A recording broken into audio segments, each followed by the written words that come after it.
Jackson Arnitwe akita omukazi w'ebirabiri byo kwa katano 2023 mu Rwenda Nura Nyabiteto muri Buyanja district ya Rukungiri.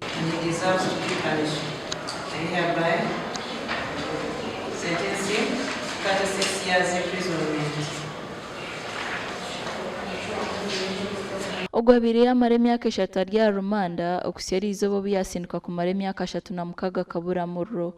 All the time we have spent within this case, from the beginning of it, we are all seeking for justice, which we have got today. Surely we have got justice and we are smart with it.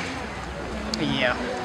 So the 38 years which we are given to him, minus the remand period of 3 years, he's remaining with the 33 years fully. Abanyabuzare ba kifa bebembirwa prida wabo basimira kimwe nsharamu ya Kooti.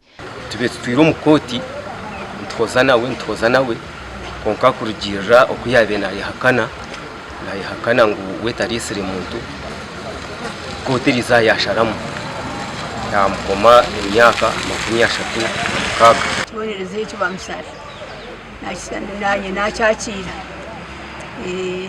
nyibaza Kooti omuramuzi tumanya amazina ge konka nini mwebaza iki yatukorera. Gasha kwa Dan Basibye.